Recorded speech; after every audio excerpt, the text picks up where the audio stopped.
When the PlayStation 5 was first revealed through a very dry Mark Cerny presentation, I painted a picture in my mind on what the next generation experience would look like. There was a promise of a world with no loading screens, beautiful ray-traced lighting, reflections, and shadows, along with an immersive experience with the new DualSense controller. While we've seen various examples of these features, it's Insomniac's Ratchet Clank Rift Apart that puts it all together to deliver the best-looking video game I have ever played, and this is the first true system seller to be released on the PS5. Rift Apart is the Pixar of video games. It delivers a non-stop, fast-moving experience that blends cutscenes and gameplay with a cast of amazing characters playing out in a wonderful story that hits all the emotional beats. I was a little worried about them introducing new main characters, but Rivet and Kit fit in so naturally that it's hard to imagine that Insomniac won't cash in on the new merchandising opportunities, and it's very likely we'll see them again, even if it's just as a skin in other games. I adored Rivet so much in this. The two most impressive things about the game is the way Insomniac leveraged the power of the SSD and the amount of ray tracing that's used. With the SSD, you can jump from world to world in an instant. The speed at which you travel in and out of dimensions will never stop being amazing. Other games have used similar designs in the past, but not even close to the scale that appears here. For it to work properly, you couldn't let the game stop for even a few seconds to load. It has to be instant. You'll probably find yourself standing in front of a Rift just marveling at the ability to see two fully rendered worlds at the same time. The biggest technical achievement, in my opinion, is the use of ray tracing on virtually every object in the world. There is a heavy amount of ray tracing throughout this game, but only if you're on the correct visual setting. Highly recommend you play this on Performance RT mode, which is not the default setting, but it should be. This will give you full ray tracing at 60 frames per second. Trust me, don't bother with the other two options.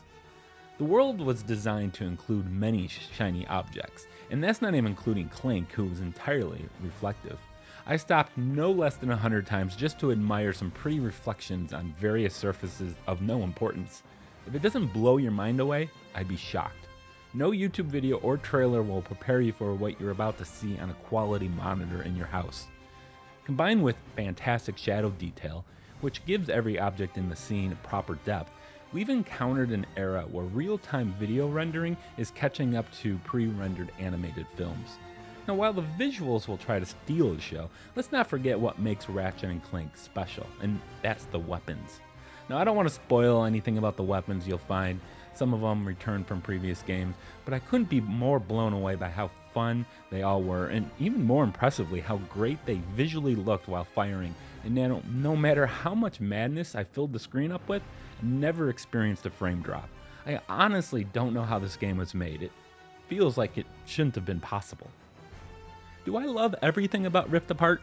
Well, not entirely, and not unexpectedly, it's regarding the trophies. While I do believe the actual game itself is nearly perfect, I felt that the trophies were a step back from the 2016 remake.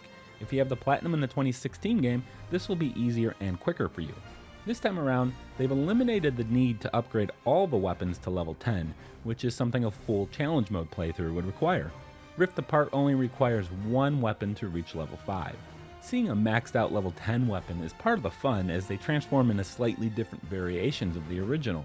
I'm certain many people will be grateful for the quick Platinum, but the game was short enough as it was, which by the way, about 7 to 8 hours on your first playthrough, and I have no quarrels at all over the length of the game, so I would have really enjoyed being asked to complete challenge mode, which for the record is not actually challenging. The one other trophy related issue I had was with the collectibles. There are several different types of collectibles, and some of them required you to find all of them, but others did not. Most baffling, perhaps, is that you only needed 5 gold bolts, and there's 25 total, but you only needed 5. The gold bolts are the fun collectibles that unlock cheats like gold weapons, infinite ammo, infinite health, so it's a little disappointing that they weren't all required. On the flip side, the Platinum is more accessible. The rest of the trophies I feel are well done and will be definitely a joy to earn.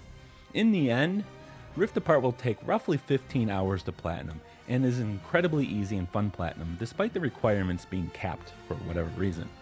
This is a game that people who aren't trophy hunters will Platinum because it's simple enough, and many people will be close to the Platinum by the end of their first playthrough, not unlike Insomniac's Spider-Man games. Rift Apart is the best game currently on PS5 and will be a force to reckon with during awards season. I'd be shocked if this didn't end up as my game of the year, but I'll have to wait and see if Horizon Forbidden West actually comes out this year. My final score is Platinum, 5 out of 5, definitely a must play.